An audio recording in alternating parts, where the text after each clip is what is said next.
Hi, it's Gadget UK again, back for the second part in this particular series here, repairing an Archimedes A3010. Thank you very much to Xavier for donating these two to the channel. In the previous part, we removed some of the ports there. There was a lot of corrosion around the parallel port, around the serial port, around the game controller ports there, and the floppy drive port as well. So picking up here, we're just dealing with the stuff around the floppy connector. And this video is sponsored by PCB. No, it's not. It's sponsored by you, my coffee supporters, my Patreon supporters, and YouTube members, and especially, in this particular case, Xavier. So I've cleaned up all the solder points there, tinned up the pads and tracers, reflowed each of these little resistors and caps and stuff. I need to measure these components next on the meter, and then the final thing is to fix, I don't know, 4, 5, maybe 6 tracers. I'll show you. We've got exactly the same problem we have on the power port and the serial port, in that tracers look good and they aren't. So there's a pad here. Now nothing goes there, so technically I can leave it, but I am going to fix the trace, and it goes to this pin here, no join, and it's broken in a few places, that one, so it's joined somewhere there. It breaks here, I think, and it doesn't get to the pad. There's one here that goes to that component. That one's alright now. Solder seems to have fixed that. This one, broken again. Again, it's just a pad, doesn't do anything, but I'm going to fix it anyway. Same with that one, broken. As soon as we get over here, these are alright, I think. And incidentally, that one with the component on there, that fixed itself after tinning it. So there's a smallest amount of solder joining that up. Anyway, I've got some brand new IDC connectors, so we'll get one of those on. But I'm going to fix those tracers there with coil wire on the actual trace before I get this on. The coil wire goes down the trace, yeah, it's soldered on the trace up there, and soldered onto the point where it goes through the wire, and obviously it's through the wire. So this one here is the final one on there, so you can see, you know, it's over the trace, through the wire again. I'm just going to solder it on to that corner there.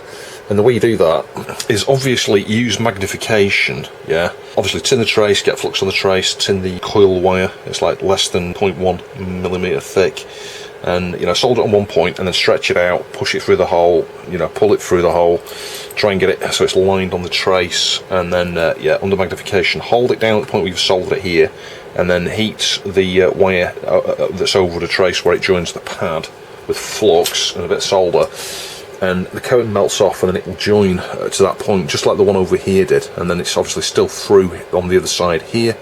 And then when we get some solder mask paint onto those few points as well, let that dry, and then get the socket on, and it should be alright. We shouldn't get any shorts, but I can obviously just measure just to make sure there are no shorts between them there. Obviously I'll give it one final clean in a minute before I get the solder mask paint on.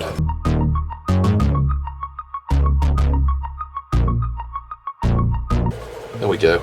I mean, one thing you could do, and I might do this towards the end of this video, I don't know. Any areas that look really messy, you could get some plastic cleaner on a cotton bud and polish the board. That may make it look a bit better. Anyway, that's as good as that's going to get for now. Let's just test connectivity now, because we should have connection on all these now, hopefully. That one's alright.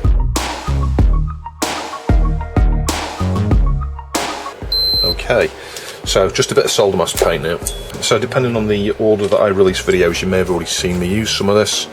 You set it with ultraviolet, you get a wee little bit like that, and apply it over the actual trace. You want it to be as thin as possible, really, because it doesn't dry very well, this stuff.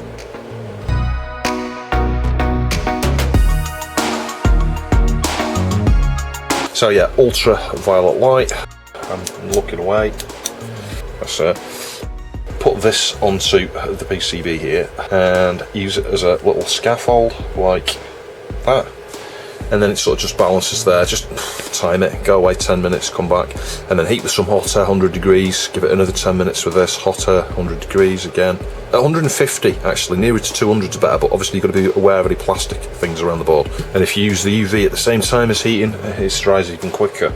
But if you get it too thick, it can look like it's dry, and underneath it's not. Shove that under there, just so I don't pass too much heat through. I think the batteries need changing in this UV thing actually. It doesn't appear to be producing much ultraviolet light. try that. Is that any brighter? Yeah, hopefully you can see that is much brighter. But it's still not going to last very long because the batteries, those batteries are worn as well. Yeah, trying to get it just in the right spot is not easy. Right, let's leave that for 10 minutes. Right, solder mask paint all set. The key wants to be on this side. Before I fit that though, let's just do one final connectivity test here just to make sure. And let's just test each of these here. It's like 1K, 1K, 1K. It's like pull-ups or something probably. 1K, 1K. So yeah, a load of 1Ks there. Solder mask paint is set. Let's just get this on. Right, everything is good there now. Pins through the holes, they're all the same height, everything's aligned. Just going to anchor 2 points and then just press on it. Yeah, so just pressing the connector upwards, just gently. Yeah, move just 0.5 millimetre then.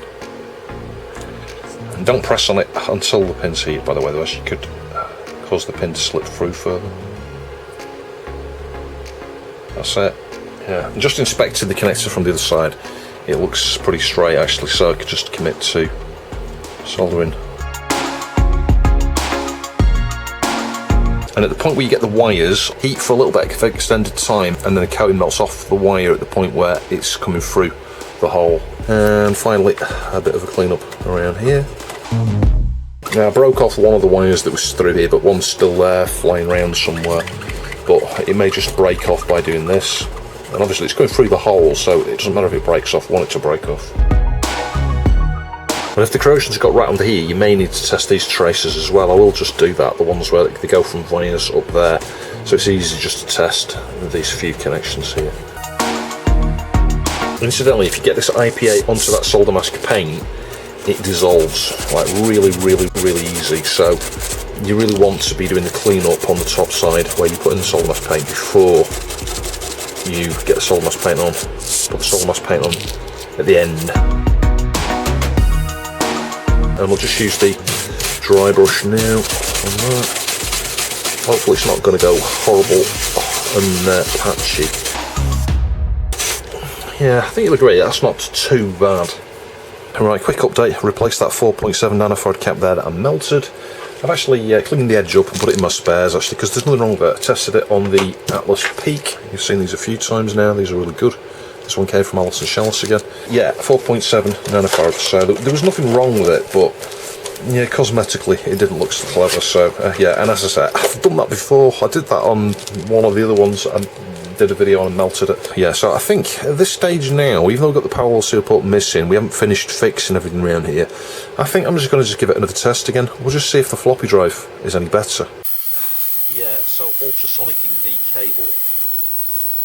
Right, so this time I've balanced the shielding properly over the heatsink here. Yeah, it's not all secured. It's not in the bottom shield, so I'm going to hold down delete. Just clear the non-volatile. Right, got the red screen. I need the mouse now. Where's my mouse gone? Yeah, that transformer vibrates a fair bit. Let's go to the floppy drive.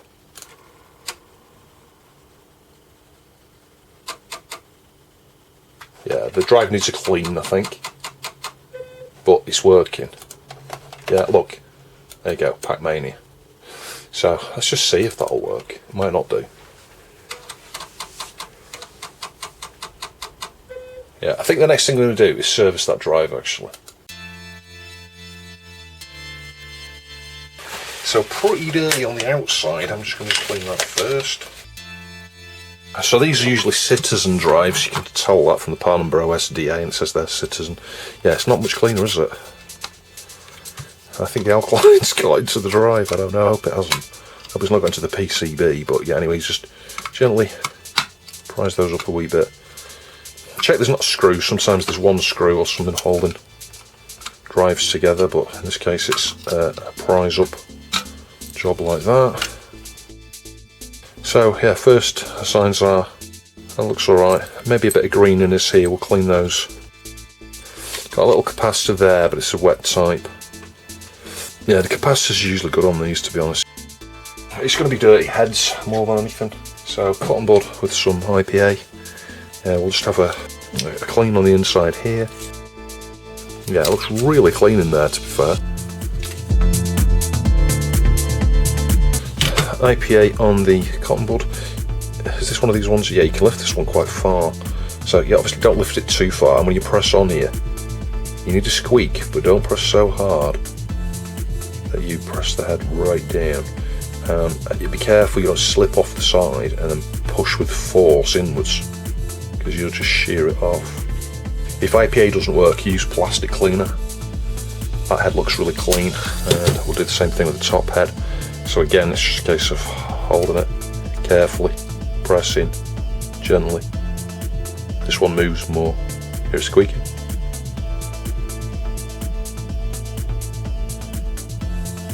Yeah, so it's enough force to make it squeak, but controlled force. Don't just like go left, right vigorously, you'll break the blooming thing off. And if you press too hard, you'll bend it. Yeah, there's literally nothing come off that. I'd be very surprised if this doesn't just work actually after doing that. So use the cotton bud to rotate the bar there. You could use lithium grease or something, but this is amazing stuff. It was recommended by 12 Volt Vids, to be linked to his channel below. It's yeah, it's really good stuff. It's a synthetic grease, and it reacts with nothing. So it's like you can put this on and just be rest assured that it's going to do a really good job of lubricating. Yeah, I'll leave it pretty beefy like that, and then I can clean any excess off later. You've got the switches here that would need cleaning. We'll get that on in a minute. I'll lube those up as well.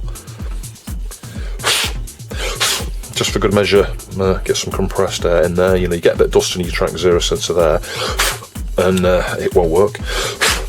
And that's the other thing. And just by virtue of doing what we've done here, moving the head all the way up, when we power this on, it's going to go back to track 0. Yeah. Sometimes on a drive that's, you know, been knocked around and bashed around for years and been sat at the track 0 sensor position, it can be marginally further back, and then when you put a disc in, it doesn't do a seek because it thinks it's in the right spot, and then you get a problem. CPC disc drives are like that. You know, the old 3-inch ones.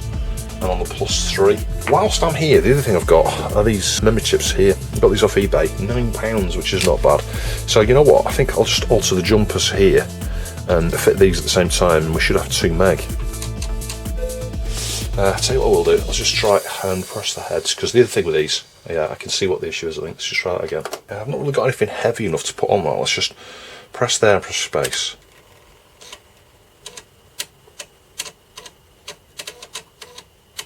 Hear it loading? Just the slightest little bit of pressure, it's loaded. So yeah, we need to do something with that. I'm not sure what. Maybe do what the Beta did, sellotape a coin to the head. That's a common technique people used to do back in the day. It's loading again, it's going to error now. Yeah, because of that head. And the next thing I'm going to do actually is take the shield out of the bottom and clean the case, and then I'll clean the shield. It just makes it a bit easier for testing and stuff, doesn't it? Yeah, look at that. Ugh. For the corners and the little bits that just don't seem to want to come out, I'm just going to just pour a wee bit of this plastic near the edge like this, and yeah, just have a go with that.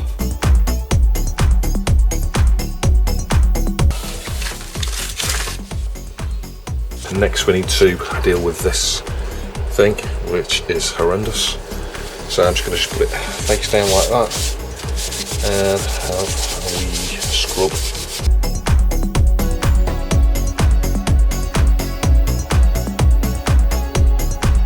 Yeah, so after many passes, this impossible to remove orange stuff here, a cotton bud, you know, you just get focused pressure.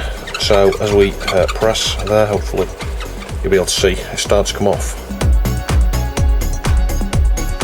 And there we go, it's like 99.9% clean and very statically charged. You can see there's a little bit of orangey bits just on the very edge there that are proven impossible to get rid of, but you know what, for the most part, that's super clean. Yeah, I need to discharge this somehow now. The answer, maybe the wrist strap, I don't know, it's sticking to everything. Anyway, so the case will have another clean later, this will probably have another clean later. Let's just see if we can get this back in here. I'm obviously not sure which way it goes now. Does it go like that? Yeah, I think it does.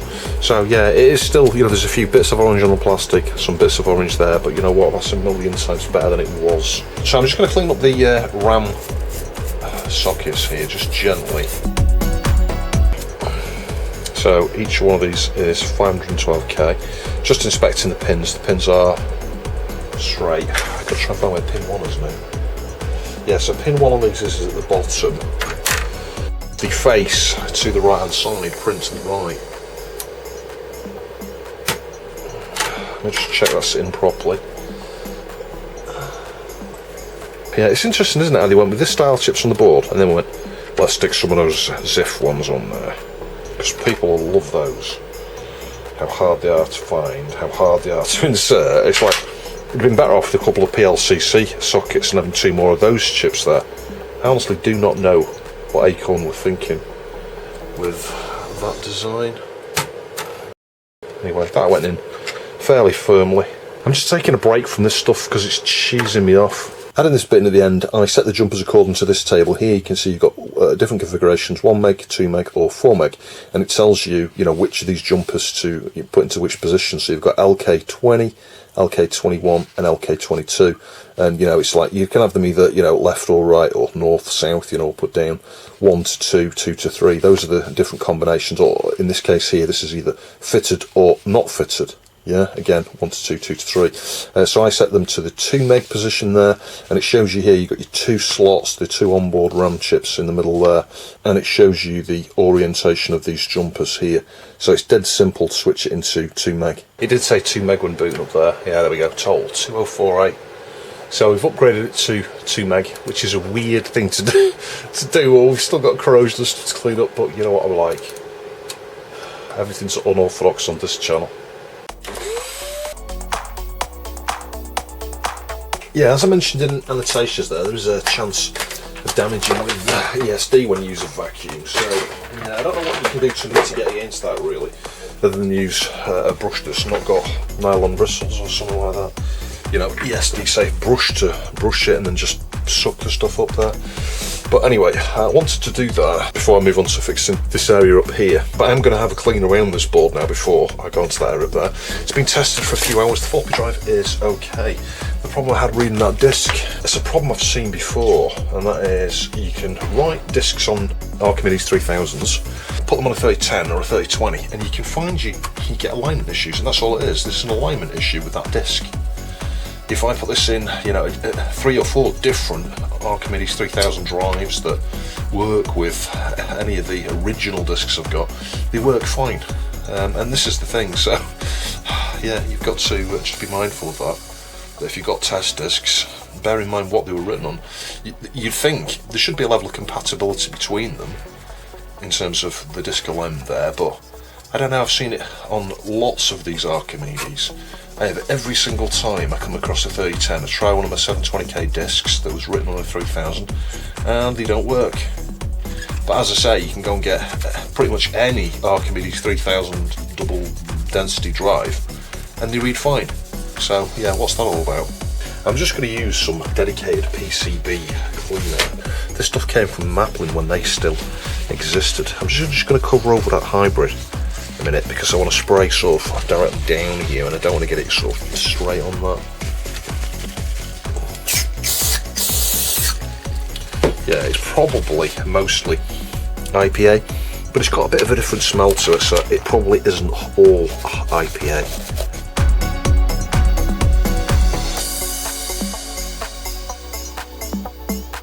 Right, a progress update. I am not enjoying this repair at all.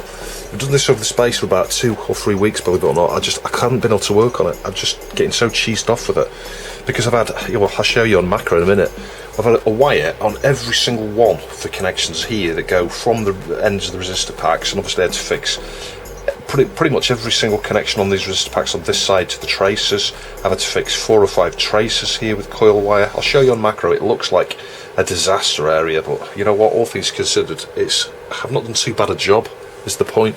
But I've tested connectivity from all the wires here to all 16 connections on the top sides of these resistor packs here, and then I've obviously checked all of the connectivity I've fixed from here to each of these components, so all of the wires, and they go through. The wires are actually just hanging through at the moment, folded over. And I'll need to obviously, you know, and put the new connector on, and the new connector is a good idea, actually, in retrospect. I would try and get away with an older connector if it's, you know, salvageable as that other one is, if there wasn't this much damage. But there's this much damage, don't mess around putting the old connector on at all, because when you have to take it off to replace it, all of this is just going to be undone. Yeah, so it makes sense to, you know, to do this properly this way with a new connector. So yeah, I think the next thing to do is to secure these wires here with UV solder mask paint. I'm going to do the ones up there, the ones up here as well, the ones I've fixed. We'll get this on, and that'll be the parallel port done. But we're going to have a similar story on the serial port next, which, yeah, I ain't looking forward to. I will remove the 3 chips, clean up around it, test the connectivity, work out what needs fixing. Hopefully by the time we get over here to the joystick ports and stuff, everything will be alright. I mean, it functions as things stand, so, and the mouse works, so it can't, you know, it can't have done too much damage around there, but joystick ports could be affected, and these look awful, look. So this is why I will take these components off completely. And here's a quick look on the macro, so you can see just how many wires there are here, how bad this was. It's incredible. So yeah, they look a bit bodgy, but anyway, I'm going to clean up, secure that stuff down, and obviously all of the connections on the top sides of these, they look awful. And then there's 1 or 2 traces, you can see the fixed wires there, and then there's a few here as well. So yeah, an absolute disaster area. So I think bar 1 via or so here, I have tested connectivity all through to this, so I'm pretty confident that that work is going to be robust and solid, provided I get some UV solder mask paint on it. So anyway, let's just clean up with the toothbrush. So toothbrush and IPA. Right, I'll just check everything straight, dry it off, and start to get the paint on there. So just using a little bit of UV here to just set some solder mask over the edge of these wires. I've had to fix every single one of these traces here, so there's little wires that run up the traces. So I'll get some more solder mask paint on in a minute, like further up those traces. But I'm just doing this in little sections really, because it does take quite a while to dry. Hot air does obviously speed up the process. I have tested every single connection on the power port here. We did need a wire. There was this resistor here, this 33 ohm, joins to the output, this 4K7, it's a pull up that. So, you know, you've got VCC here, clean VCC, so it's obviously filtered, you know, VCC rail. Yeah, and there's some resistors. These things here, it's like, I don't know, you can't really read it. It looks like it says 2000 or something. It's actually a 4K7. There's a few, 4, 5 or 6 4K7s here. So I've tested every single one of these components here to make sure connectivity-wise they're correct in respect to the grounds, VCC, the connections to the outputs on the port here.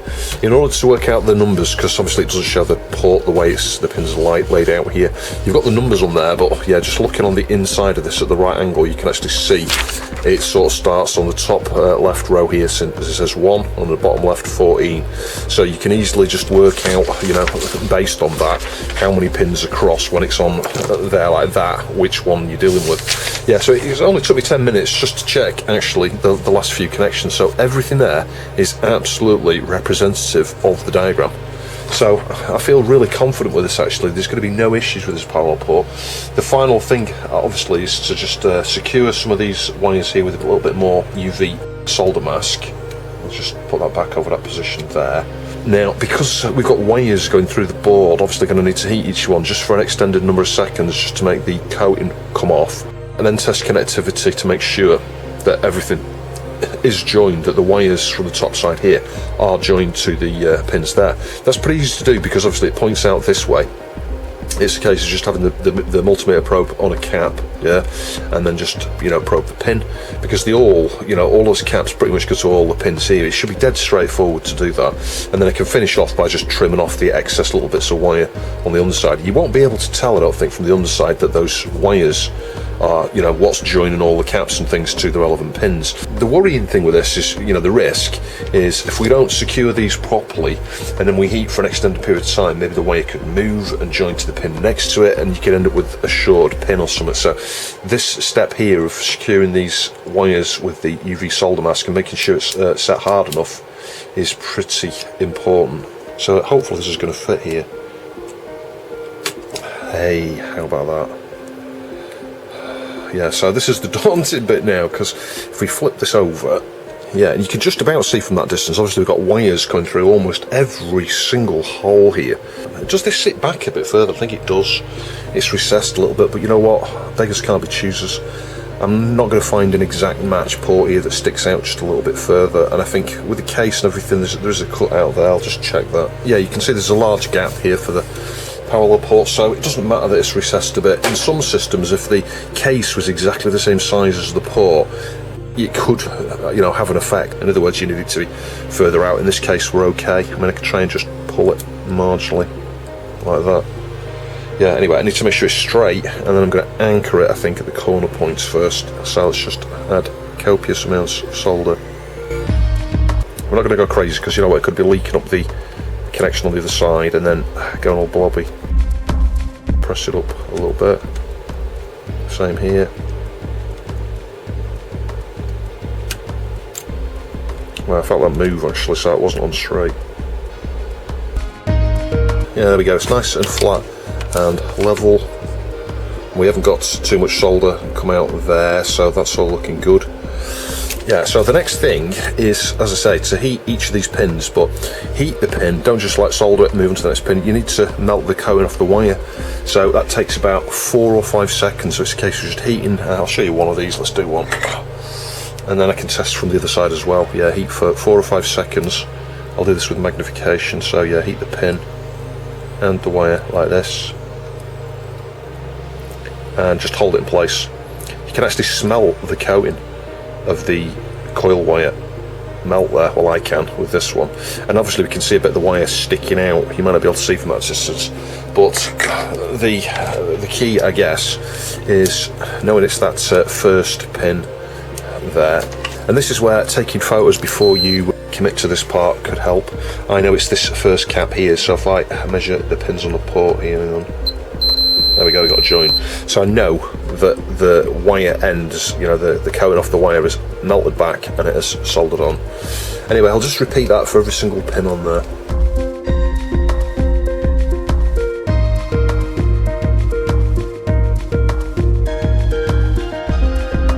So I'll get some more solder mask on the wires here on this side. Now I am convinced this is correct. So yeah, I'll just do the walk test here. So we'll start on that pin there, yeah, and then go to the next one, stay on that one, then move down. Yeah, if you do this, you'll see whether you've got shorts between pins, and this is what you need to be careful of, to make sure you've not got shorts between pins. Hang on a minute, that doesn't seem joined.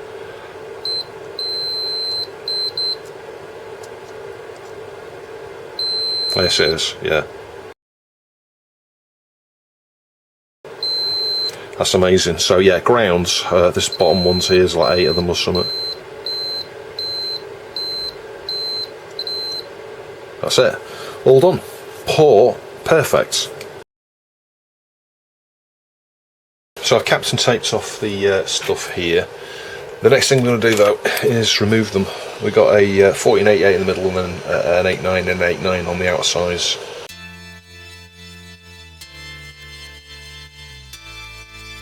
Yeah, so there is a bit of silk screen on each of those. You can see that, there's like little white bits around there, that's just the silk screen from underneath it.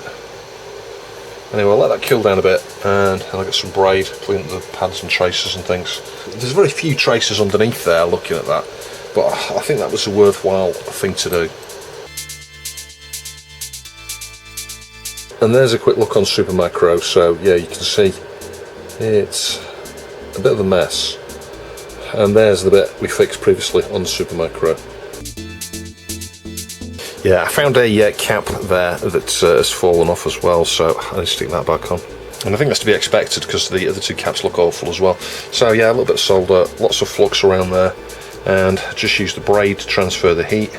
Start on the traces down here, I think, and we'll just have the clean up of the pads.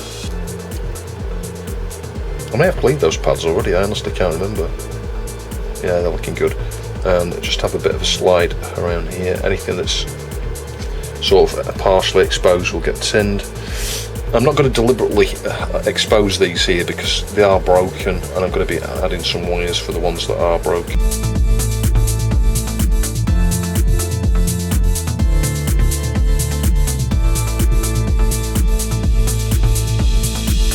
Right, and there's that area after having cleaned it up somewhat. So I'm just going to test connectivity next. There we go, so that's the serial port stuff fixed. I am so cheesed off with doing this micro soldering. I had to stick a bit of the UV mask on that resistor right there because the top was actually exposed. I don't know how that happened. It was like when I pulled the captain tape off, it's like a piece of the label came up and it was like a little carbonised trace underneath. So I measured the resistors, they're all alright. But anyway, I thought I'll just cover that over. It's just a 33 ohm resistor and it works. So, well, I'll say a resistor, there's 8 of them in each of those resistor packs. So yeah, the next thing, just like the other port, brand new port here, need to carefully get this into position there, the solder mask as set.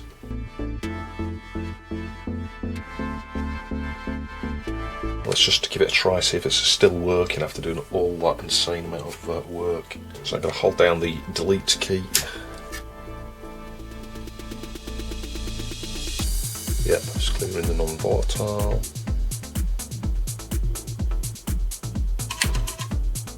Hit the floppy drive, 2 meg, and it's booted. Yay! So as you can see, I removed both ports here. We have got 1 or 2 damaged traces around there. Ports have cleaned up alright. They're a bit dull on the outside, but the pins have cleaned up really well. Being an ultrasonic, being in vinegar. Something else I'm not happy about. Do you notice what we've got here? We fixed the serial port and we fixed the serial port. Hang on a minute, no we haven't. We fixed the serial port and we fixed the serial port. No, that's supposed to be parallel. It's male, it's supposed to be female. So, oh, that is so annoying. I mean, technically I could remove it, but all the work we've done here, how secure will that be? I'll end up not having a connection or something. So you know what, I'm going to leave it as is, and I've ordered a gender changer, so it goes from female to female, so it's not a big deal. It's kind of recessed a little bit, as I say, compared to the original power port anyway, so having a gender changer would perhaps help someone trying to fit the cable. Is anyone ever going to use the power cable? Let's face it, this is going to go on eBay, someone's going to go, Archimedes gaming machine, and no one's ever going to use the parallel port probably. But what I do know is every single connection is good there, but it is a bit of a facepalm moment. Yeah, it's just, I'll tell you what, I'm just losing focus on these corrosion repairs. They're so time consuming. This is the problem. And I get super stressed with them. I really don't want to do kind of the corrosion repair ever. So anyway, the next thing we'll do is get a wee bit more flux around these things here where the resistor arrays came off. And the 7.4, it's a 574 I think, isn't it? Something like that. Is it a latch? And there were 2 of those, I think it's 1 for each port. The one over here is alright, it's been reflowed, but these 3 were particularly bad. And I'm not sure if you can see, but just under that part of the resistor array there, it's really dirty.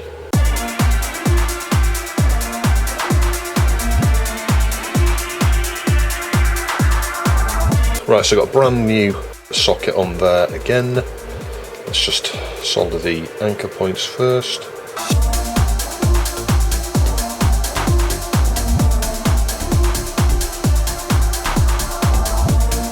And there we go, so I think you'll agree that looks an awful lot better. Everything around here is solid in terms of connectivity.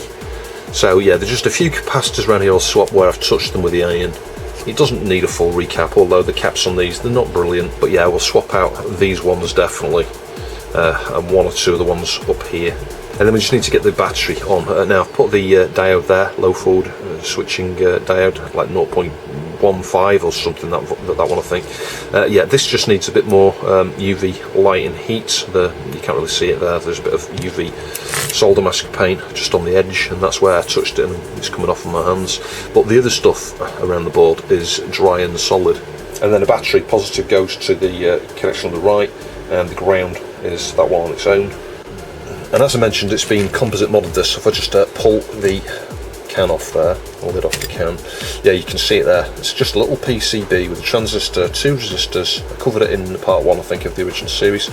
75 ohm termination resistor there, so it just gives it a little bit of amplification. And yeah, the composite's not great, but it's functional.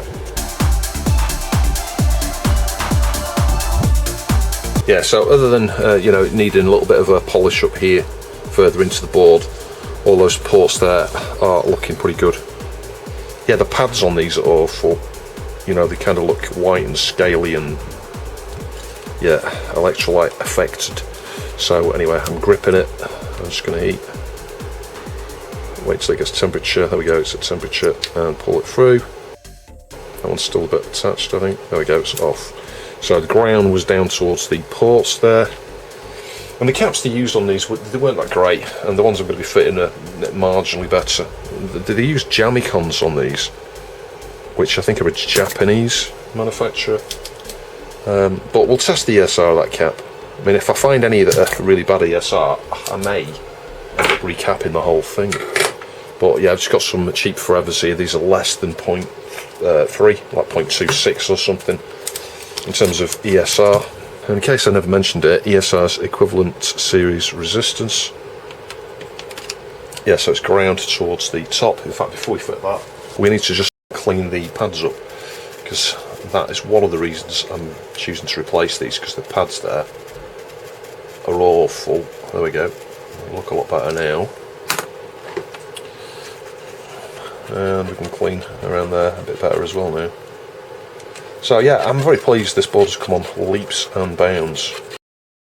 Could argue that maybe that icing needs a reflow, because the pins around it, they just look awful. You get like a milky residue. It's probably the flux from the original manufacture that went a bit weird when the electrolyte got on it. That's probably what it is. And we'll just get that cap through and into position. Just going to fit nice and flat, that. I know lots of people bend the legs on components to hold things in position, but you know what? That gets really irritating when it comes to servicing it, because then you get the, you know, bent over legs. So I tend to prefer to press a component like this into position rather than bend the legs. I see the bending the legs thing as a lazy approach, really, but it can help you if you're assembling something with hundreds and hundreds of components on it, that's for sure. So you know what, I'm not being critical, I'm just saying it's what I what's that there? Yeah, it's like that. I don't know how that's got there, that's a bit worrying. Yeah, it's just the way I roll, basically. Wire off the board, there we go, it's gone. Anyway, that's one down, so yeah, I'll show you the cleanup in a minute. Just for good measure, I'm just going to reflow those again. Yeah, there we go, that's one down.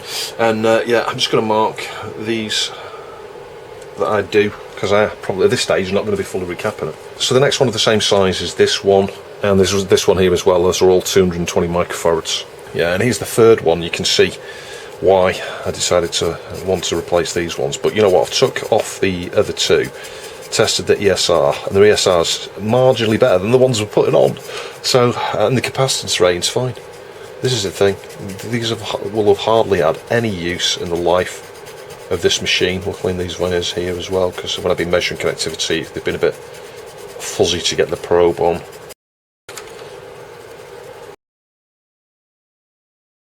You've got a square pad actually that shows the positive on these, but you can't always assume that that's going to be correct. But yeah, square pad is positive, round pad is negative for the ones I've done so far. And the round pad is the negative. Why is that not going on? Yeah, so the underside of the board definitely needs a clean still. Just pressing that up.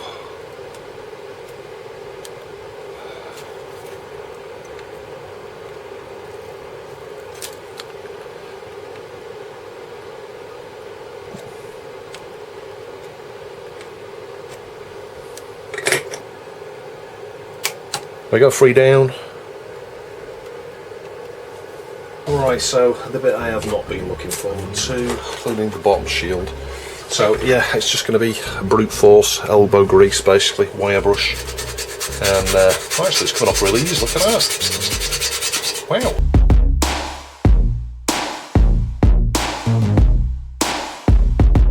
Oh my god, that's what I thought I was done. It's the back side and the underside as well.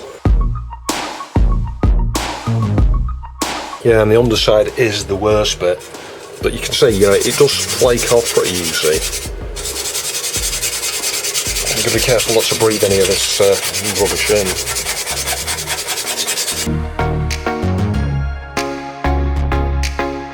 Right, believe it or not, the underneath is clean. I've got most of the rust off this. Yeah, it goes a kind of white sort of colour. It's the zinc. This is zinc plating. And you can tell because when you wipe this with vinegar, it goes a kind of like a greeny sort of colour, just a little bit. Yeah, so there's very little coming off this now. I need to do a bit more there actually, I haven't cleaned that bit.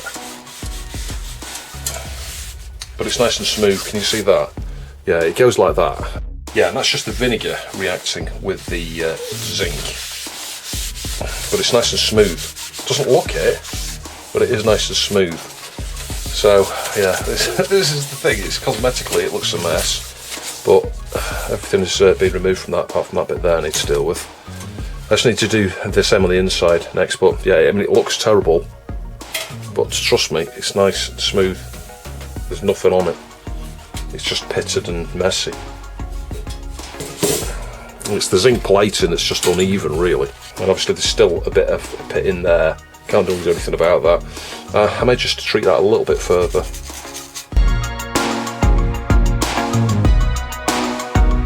So yeah, it doesn't look particularly clean, but it is. Alright, so the bottom shield has been treated with WD-40 and stuff. Does it look any better? Yeah, I think it does. So yeah, it's really patchy and stuff, but anyway, it's really clean. Treated with WD-40. Yeah, and it's nice and smooth along all of the contours and gaps and everything. So that should be good to stick the board in. Now I've just realised the plastic thing is on the underside here. This is a mistake someone else made when they sold one of these onto Xavier in the past, because that was on the wrong side. Yeah, it goes like that, and this goes here, I think. Does it? Yeah, because these correspond here, look. So yeah, it goes there like that. So right, so I've got this wrist strap on. Let's just now try and position this here. I need to clean the top side of the board up. And in fact, we need to get the battery on. Let me just get the battery on before we fit it in there. Yeah, so I did have the battery on there earlier, which hence why I've got these bodgy bits of wire here. I'm just going to trim the ends off and redo these. Yeah, so just like the previous Archimedes, gone with one of these double battery bay things here, just with one battery in it. And the reason I like those is because they've got a switch on, so if you put it into storage you can actually just switch it off and the battery won't go flat. And B, because it's got a little door there, it's easy to get the battery out, and you can mount it somewhere like over here or something, and then it's accessible without taking the shield off. And anything to avoid disconnecting the keyboard is a good idea on these. Yeah, so just bending the wires around like that. The positive, the two pads, I've gone with this one, it is joined to that diode there, and the negative, the ground is there, and let's just solder those on. I think I need some new cutters, those aren't working very well. I need to clean up on the underside of here yet anyway, I haven't finished yet, I've got to clean where the caps were and stuff. Yeah, and our battery's just sort of flying around like this for the moment. I'll secure it somewhere in a minute. It's just one less job to do anyway, isn't it? And then the board will fit better. Although the plates are going to fall off, aren't they? This is the thing with these. There they are, look. I tell you what, let's clean the underside of the board. Let's just get it in.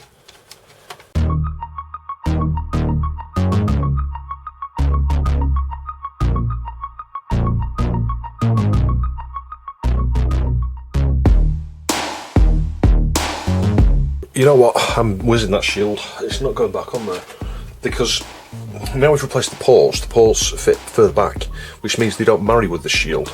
I thought there were two mounts on these, there aren't, are there? This is the thing though, isn't the shield part of the mounting? Yes it is, look, you have one down here, look. Oh, that is so annoying. I mean in theory I could, I don't know, cut that back off, I don't know. Yeah, we can't really win. I can't really win with this. It's all gone wrong, hasn't it? Ever since I put the wrong port on there, everything has gone wrong with this. So, I don't know. Yeah, one screw can secure that in. Well, I've just decided on the title for this video, how not to fix an Archimedes A3010, because the shield is essential, because the shield holds up the bay for the floppy drive, it holds the keyboard up, and the isolation that goes over the top of the power supply and stuff as well. So, what to do? How do we solve this? I mean, the obvious one is to swap all the ports for something else, put the original ones back on, but no, I'm not doing that. Maybe to cut the shield, but it's really thick. I can't imagine that's going to be easy to cut. I mean, what would we need to do here, really? Maybe cut from the ports here. Yeah, it's quite thick metal. You can see it's like, I don't know, 0.5 millimetre thick, maybe. Even 1 millimetre thick. I don't know what to do. I need to go think about this. Oh my god, here's a quick look inside the come on, look at the state of this. This is even worse. The corrosion is like right up here. This is a no-hoper. I honestly don't think I want to attempt to fix this. Certainly not now. This is going to be like, come back in a year and I'll do another one. Because I can't deal with it. I seriously can't deal with that level of corrosion. Look, it's all around the chip here, all around the RAM, all around the ROMs. It's just strewn right down the ROM here. Oh, that is terrible. Look at this port here. What's happened to that? Oh my god. That is well mangled. How's it even got like that? I don't know. I mean, even the plastic's dissolved. I don't know. It's like I said, I don't know that I can face the level of work that's going to be required with this one. What worries me about this one is this, actually. This port. Are we going to be able to replace that with something else? Because that's going to need replacing. And the audio socket as well. Those are really bad. That other one, it was superficial. It just cleaned off a little bit around there. It's going to be the same story though, isn't it? It's going to be an almost identical repair. Alright, I could get the port right there. In theory, maybe I could shop around for these D-type connectors and get ones that are the right length, but I don't think that's going to happen. I don't think it's going to happen. You tend to find that you get that one standard size that we fitted on the board in this video. So it would be the same issue where I'd have to, you know, recess the screws on the inside so there wouldn't be the nuts and the ports would just be inwards a tiny little bit. But I would be able to get the proper D-type connector there. Yeah, I mean, the corrosion around the chips I see here, that is really bad. I am kind of kicking myself in that I ordered some of this RAM when this has got RAM on it. I should have took the RAM off this and put it on the other one. But I don't know, I think this could live.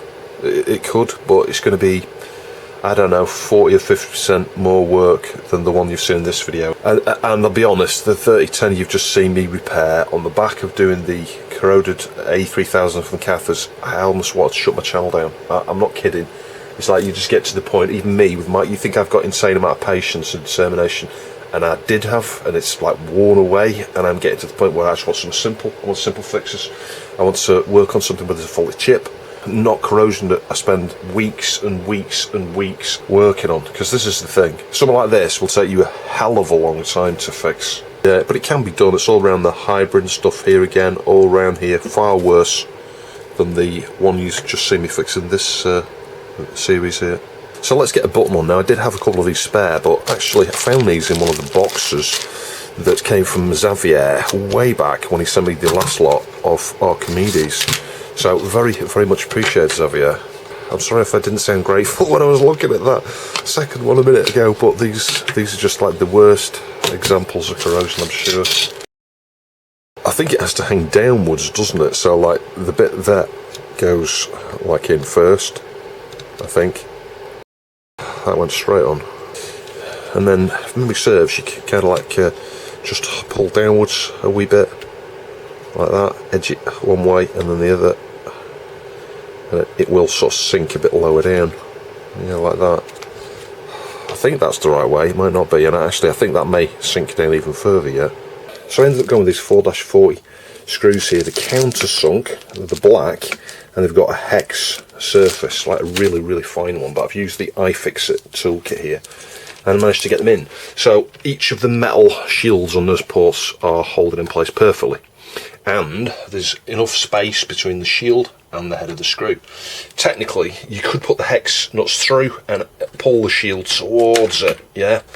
that would actually work, but you know what, I don't want to do that. No one uses those hex nuts anyway, so it isn't a big deal. The main issue with this is we've got the wrong kind of connector there, but anyway, I've got a solution to that as well. I'll show you in a minute. So I'm just connecting the power cable back up and stuff here. Yeah, so adding this bit in at the end, there will be a part 3. You can see the back of it actually. At the end of part 3 here, it's really clean. The metal's all clean. But you can see this is the issue. This is why you use those little black screws on the inside here. Because the hex nuts, yeah, these ports, they're sunk back further. Yeah, this is one of the ports that's got the correct positioning on the board. So you can see we've replaced that in part 3. Yeah, I'll leave you to wonder whether the parallel port works or not, and whether it works or not when we get this one on. Yeah, there are some issues, and we've got to look at another Archimedes 3010, a different one that we've covered previously, my own, and there's some issues with that as well. So there's a lot of stuff to do with parallel ports on the next video, and we test some external storage as well. But the issue is, you know, this one stands further forward because it's a correct port, just like the original ones, and these are sunk back a bit. Doesn't cause any problems connecting anything. He had a joystick ports and a serial cable all working in there without an issue, but the shielding, because the ports here are sat further back, there's a gap of about, I don't know, that much between the port and the shield. So if you try putting a hex screw through, you're pulling the shield into that gap towards the port. It doesn't make a good connection, which is why I put those little flat top, you know, with a little hex nut black screws on the inside. It kind of holds it the distance away from the shield, so there's no issue. But of course, you haven't got the hex nuts there. But is anyone going to miss those? Probably not. So as usual, I hope you enjoyed the video. If you'd like to see more content like this, please give it a thumbs up. And if you'd like to support the channel, please see the Patreon and Ko-fi links down below. You can also buy some merch. I've got a few different mugs and t-shirts and things. Anyway, I'll catch you in the next video.